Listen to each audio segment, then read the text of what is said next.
광복 71주년 기념식이 도내에서도 다채롭게 열렸습니다. 한일 위안부 협상의 폐기를 요구하는 항의 촛불 집회도 열렸습니다. 서해안 지역 항구에 중국과 항로 개설이 경쟁 양상입니다. 서해안 대표 항구를 자부해온 군산항에 비상이 걸렸습니다. 외국 체육인들의 전북 방문이 잦습니다.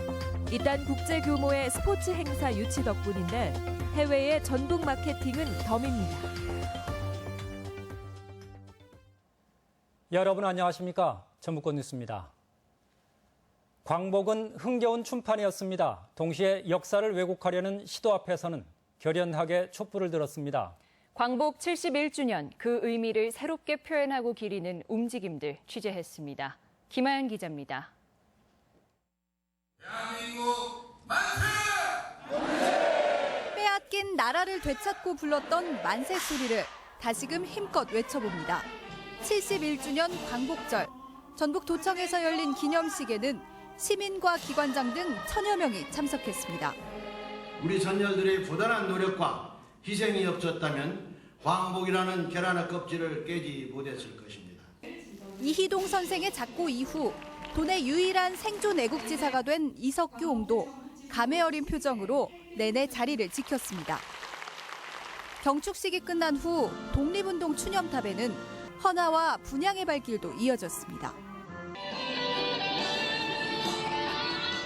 평화의 소녀상 앞에서 고등학생들이 노래에 맞춰 플래시몹을 펼칩니다.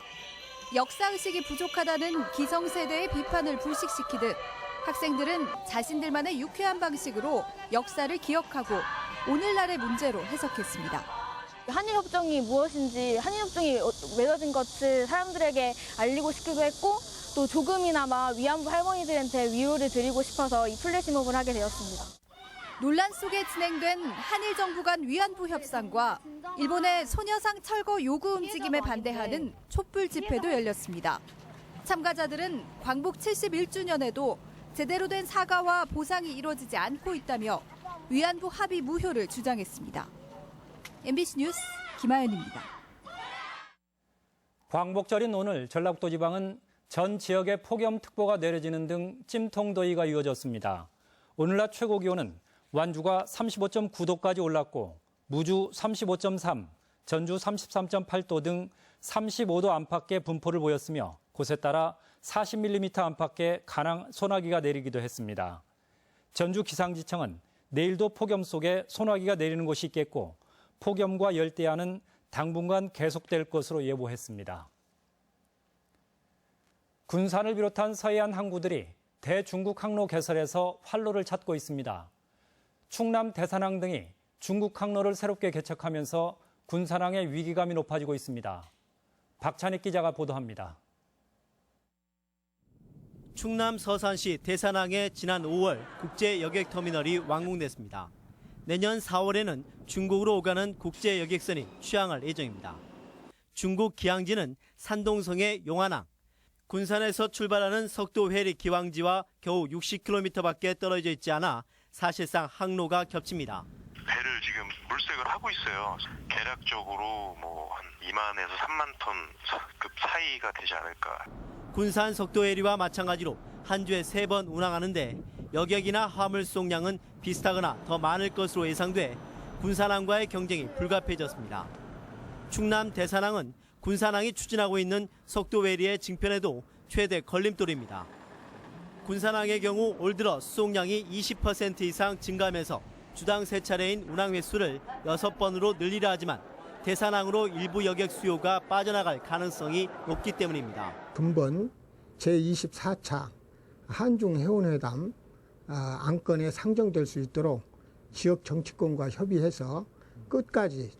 하지만 석도회리 증편은 이달 열리는 한중해운회담 안건에 결국 상정되지 못해 무산됐습니다.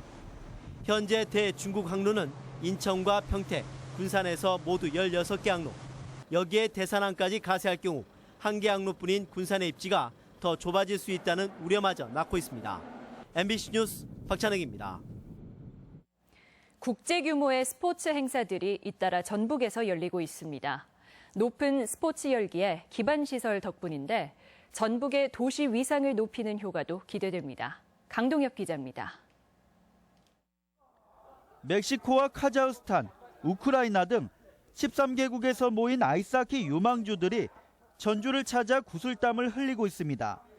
개도국에 아이스하키를 보급하기 위해 마련된 국제 캠프로 지방에서는 전북이 처음입니다.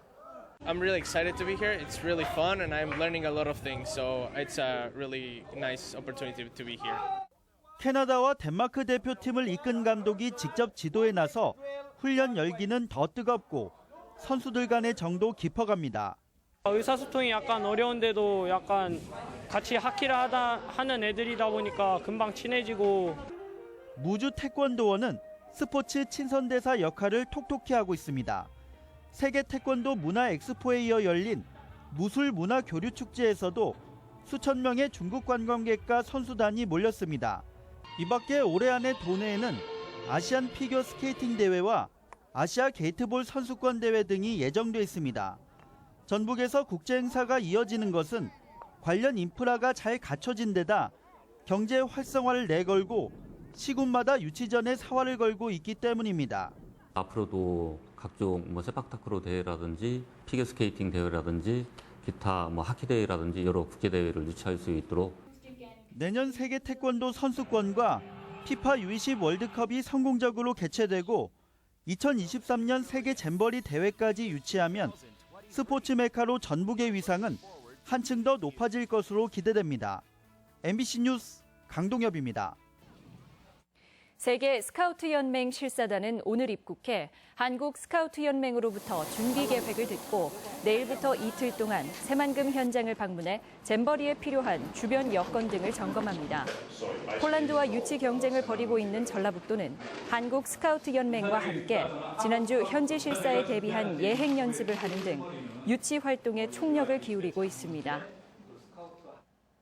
전주시는 월드컵 경기장 인근에 오는 2019년 말까지 일종 육상 경기장과 야구장을 짓기 위한 중앙투자심사를 내일 신청하기로 했습니다. 전주 종합경기장 투자심사 적격성 여부는 전라북도가 사업안을 검토해 이달 말까지 행정자치부에 심사를 의뢰하면 오는 11월에는 결정될 것으로 전망됩니다. 농민들도 농업소득을 매달 월급으로 받아 쓸 수 있게 됐습니다. 농업인 월급제 때문인데 젊은 영농인들의 농촌 유인 효과도 기대됩니다. 임홍진 기자입니다. 벼농사를 40년째 짓고 있는 신승식 씨는 매년 많게는 수백만 원의 영농 자금을 빌려 쓰고 있습니다. 농자재와 농약대, 품삯으로 나가는 돈인데 가을철 수매 이후 한꺼번에 목돈을 쥐다 보니 계획성 있는 지출이 어려웠습니다. 지금까지는 거의 유상으로 사오지 않습니까? 비료, 농약. 현금은 DC도 좀 멀 수도 있고 그런데 유상은 깎아달라고 말을 못해요. 익산 씨는 이 같은 농민들의 애로사항을 해결하기 위해 농업인 월급제를 시행하기로 하고 조례를 제정했습니다. 농협과 함께 협약을 체결하고 농민이 벼수매로 받을 예상소득 중 일부를 월별로 분할 지급해서 영농자금의 안정적 배분과 경영을 도모한다는 방침입니다. 업무에는 많은 그런 어려움이 있죠. 하나 좋은 일이고 농업인들한테 도움이 되는 일이니까 기꺼이 이렇게 받아드리겠습니다. 이에 따라 농민의 신청을 받아 올 하반기부터 매월 30만 원에서 140만 원까지 월급을 지급하고 익산시는 이자를 보전해 줍니다. 학자금이라든가 또는 생활비라든가 이런 소득이 없는 시기에 월별로 지급을 함으로써 생활을 윤택하게 할. 다만 신청 대상은 3헥타르 미만의 농지를 경영하는 중소농가로서 농협과 수매 계약을 해야 합니다.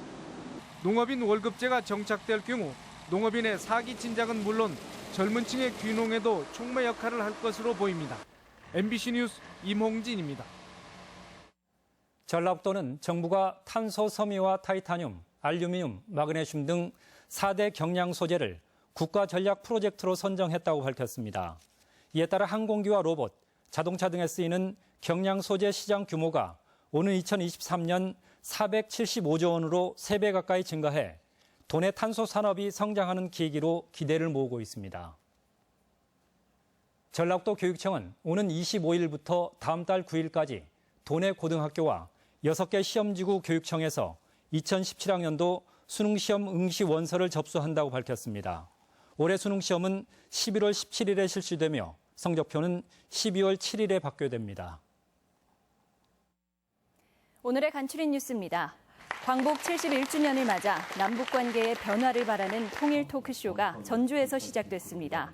사단법인 한반도 평화포럼이 주최한 오늘 토크쇼는 정세현 전 통일부 장관과 정동연 의원 등이 참가해 의견을 나눴으며 전주를 시작으로 전국을 순회하게 됩니다. 계속되는 폭염에 도내에서만 가축 116만 마리가 폐사해 피해 보험금이 40억 원에 달할 전망입니다. 피해 가축은 닭이 111만 마리로 가장 많고 오리와 메추리, 돼지 등의 순으로 전국 최대의 폭염 피해 규모입니다. 전주 원예농협의 도시 노인 일자리 중개 사업이 아직은 호응을 얻지 못하고 있습니다. 농협은 하루 6만 원 안팎의 일당과 교통비 등을 지원하며 일손이 부족한 농촌의 일자리를 알선하고 있지만 무더위 등으로 일주일간 참여자는 10명도 되지 않습니다. 스마트폰과 차량용 블랙박스 사용 증가로 올 들어 법규 위반 영상 신고가 12,000여 건으로 작년 같은 기간보다 2배가량 늘었습니다. 신고 유형은 신호 위반이 3,645건으로 가장 많았으며 방향 지시 등 불이행이 1,500여 건으로 뒤를 이었습니다. 간추린 소식이었습니다.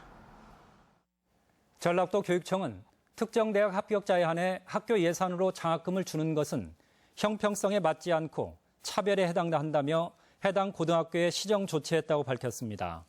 도교육청은 학교 기본 운영비를 재원으로 하는 장학금 지급은 국가인권법은 물론 자체 회계 지침에도 어긋나는 부적절한 예산 사용이라며 앞으로 지도를 강화하기로 했습니다. 전라북도 교육청은 학부모 학교놀이 자원 활동과 모임과 함께 오는 22일 혁신도시 소리공원을 시작으로 놀잇길을 만들기로 했습니다. 지금까지 전북권 뉴스였습니다.